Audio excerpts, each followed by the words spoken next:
Are you curious about a therapist's process in screening for suicidal thoughts? Are you curious about what to do if you're experiencing suicidal thoughts yourself? Or if you know a family member or a friend or a coworker or an acquaintance who's struggling with suicidal thoughts, what do you do? Well, you're in the right spot. Last week, I talked about, suicidal thoughts kind of generalized and how they lie on a spectrum. And I talked about the Catholic Church's teachings on suicide. Today, I'm going to be talking about kind of a therapist process as well as some tips for what you can do. So thanks for being here. I'm Laura Nicola. I'm your faithful therapist.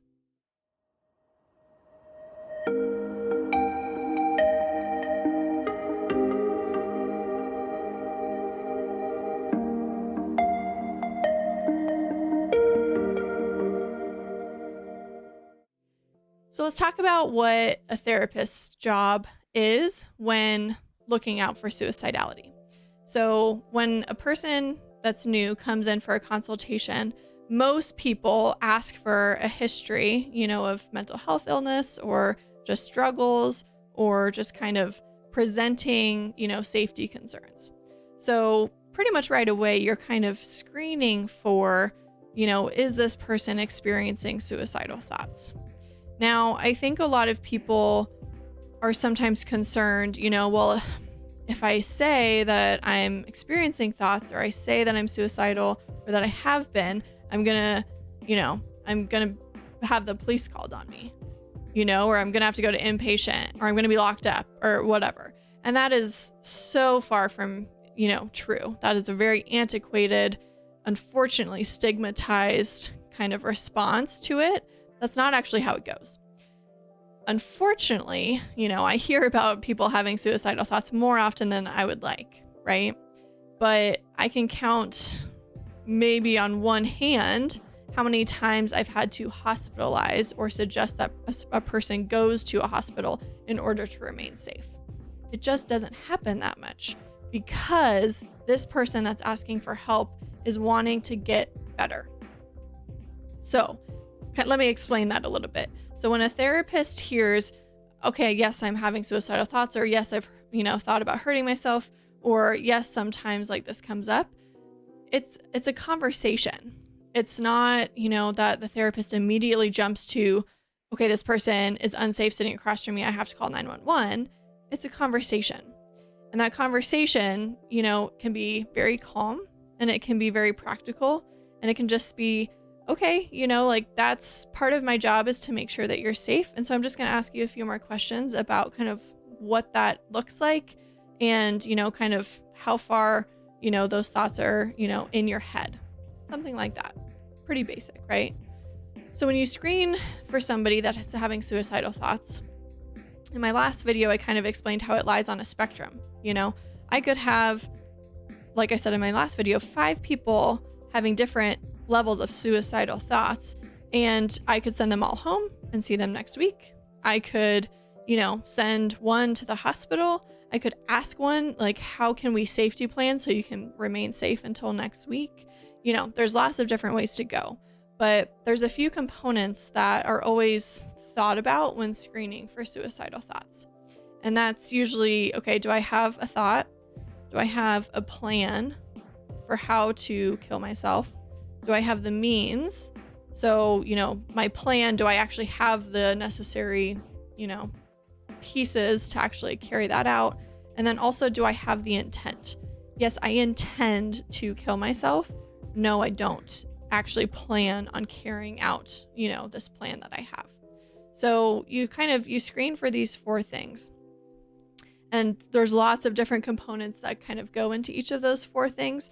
But usually you get a pretty good idea of, a person's level of safety with that. Again, more often than not, you kind of hear, I've thought about it. I kind of have passive thoughts, like, man, if I didn't wake up tomorrow, my life would be okay, or kind of, sometimes in a joking way, but not joking. I hear, Jesus, take me, I'm done here, right? That doesn't indicate that a person is actually going to hurt themselves or kill themselves.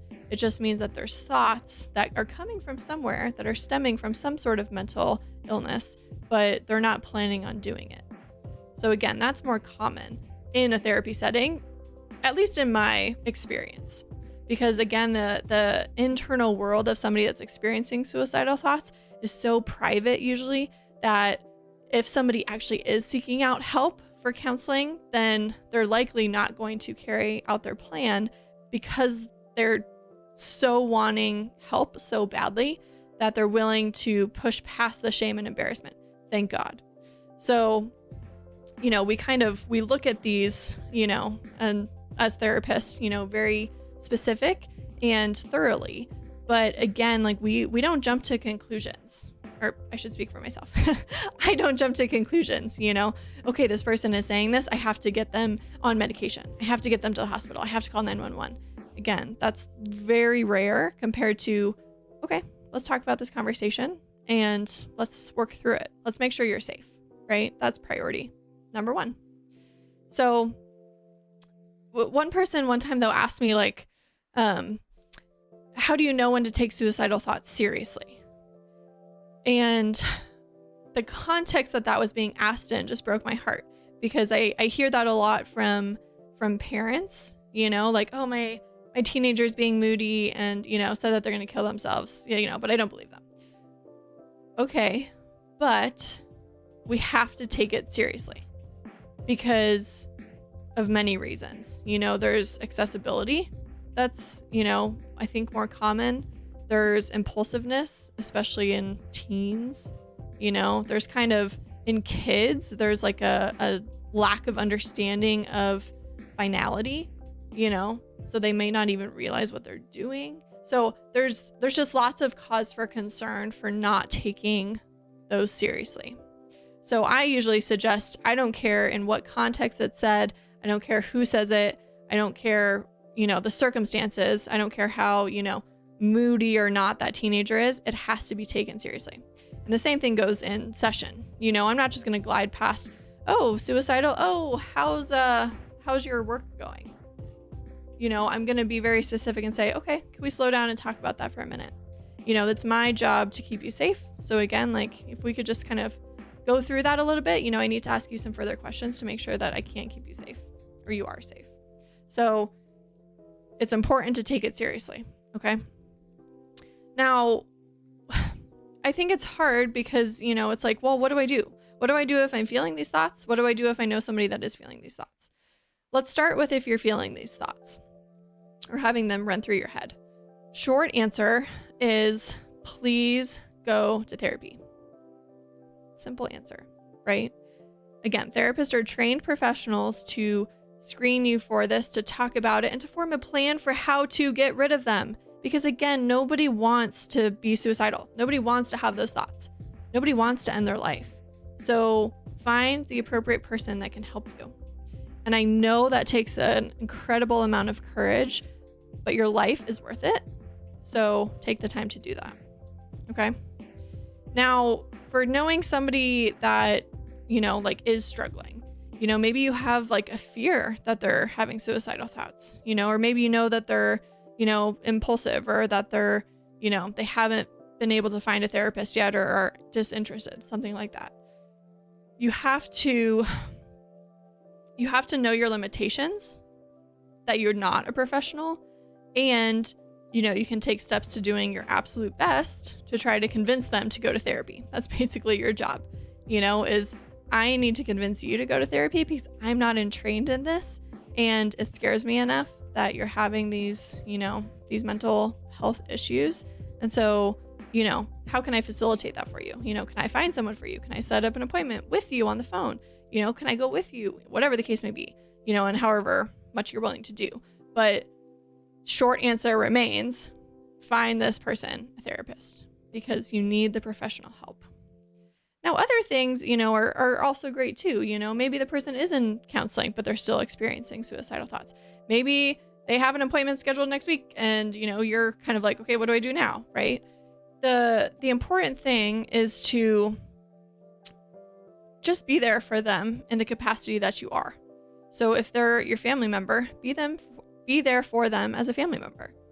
If they're a friend, be there as a friend, and kind of just know your limitations, because We can't take on that responsibility of that other person's life, again, because you're not trained in it, and that's not fair to you, and I know you want to help because you have that charitable heart, but you also have to know your limitations. But maybe just more intentionally keep that person in mind, maybe send them a text, more often than you would. Send them a funny meme, take them out to lunch, offer for them to sleep over at your house, offer to, ask like, hey, what do you need right now? Maybe try to like say like, hey, is distraction helpful to you? Like, can I help you do that? Can we go play a board game? Can we go get ice cream? It's, you're providing for them, like a distraction ultimately for maybe what they're experiencing, but you're also just there to listen. You're not there to fix it. You're not there to get rid of those thoughts. You're there to just be there as a family member or a friend, and you have to know your limitations with that. But I think, what you're doing here, if you're listening to this, is you're educating yourself, and that's very important because there's such stigma and such misunderstanding that goes with suicide. So by listening to videos like this or finding others on YouTube or, reading more about it in a faith-based book, you are educating yourself and you're telling that person that they are important to you and that you're willing to do that. And it helps you fight the stigma as well. So education, is vital. And so I appreciate you being here if this is a concern for you. Ultimately, then, so we said, you have to know your limitations. You can be there in the role that you already are. You can educate yourself. And then finally, honestly, just offering prayers for them. We know the power of intercessory prayer. So if you're concerned about this person, holding them close to your heart in prayer is arguably the best thing that you can do. Maybe I should have started with that one, do that first and kind of hope that it helps them, which it will. So this is all kind of, sporadic and random, and I'm just kind of throwing things out there, but this is not the complete answer, right? This is just, a short little video on, kind of explaining, okay, what does a therapist do? What can I do? But there's so many more answers out there and there's so many more options. And it's something that, again, like I encourage you to explore because it helps reduce the stigma of suicide. And, we just can't beat that. So thank you for being here. If you enjoyed this video, please follow me on my other platforms or follow me and subscribe here. Leave me comments with what you think and stay tuned for more videos every Saturday. Okay, many blessings.